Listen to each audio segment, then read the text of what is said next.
handaqaa jalaalaa na qotte biliile akkan keessan baane na hiite mogoole siif irra beeki har'aa fi boruule itti gaafatamta yoon tanaan qabri gaale. Fedhintee anuma yoo taate dhugaatti kanaaf jecha lubbuun teemaa keessa samti harka duwwaan feete har'aa fi boruutti afataan si gooda qomaa naannotooti irra gangalaatu qabni kiyya keeti akkasirra baatu deebuun jalalaati. Duremii bubbulee sirra hin qabame sodaa ilma namaa sirra uggurame Adaniin si dhaabuu silee hin dabame adaniin si dhaabuu silee hin dabame Jaalaltii dhugaadha yoo narraa si qabde sodaa ilma namaa kamiin ugguramte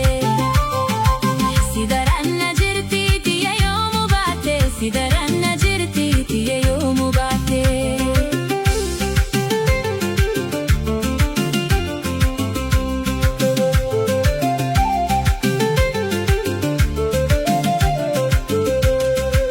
bara lama guutuu wayee jalalaati mala maarii dhaabee eegaa yaada keeti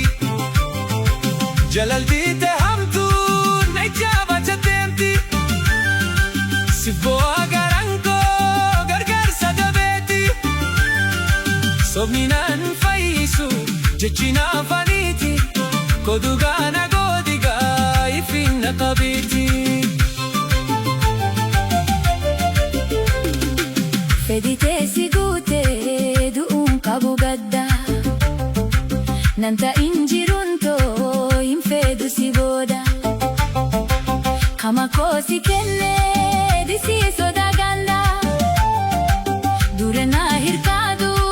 fetus gama booda ana si hayyaame eenyu si gaafata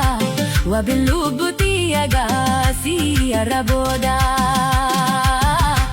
Duremii bubbulee sirra hin qabame sodaa ilma namaa sirra uggurame adaniin si dhaabuu silee hin dabame Adaniin si dhaabuu silee hin dabame Jaalaltii dhugaadha yoo narraa si qabde sodaa ilma namaa kamiin ugguramte si daraan na jirti tiyya yoomuu baate si daraan na jirti tiyya yoomuu baate.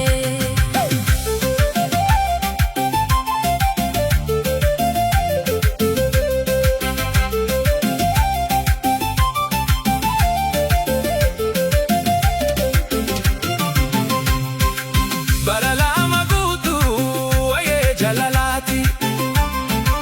mala maarii dhaabee eegaa yaada keeti Jaalaltii ta'e hamtuun na jaabacha deemti si bo'aa garaan koo gargaarsa dabeeti sobni naan fayyisu jechi na afaniiti kodugaa na goodigaa ifin na qabiiti. waa'ee qaama kiyyaa sirraa fiteani na jecha xiqqoollee homaan yaadawini sirra addaan baahuu guyyaa fi halkani ibsi qabee kunoo atis naamaani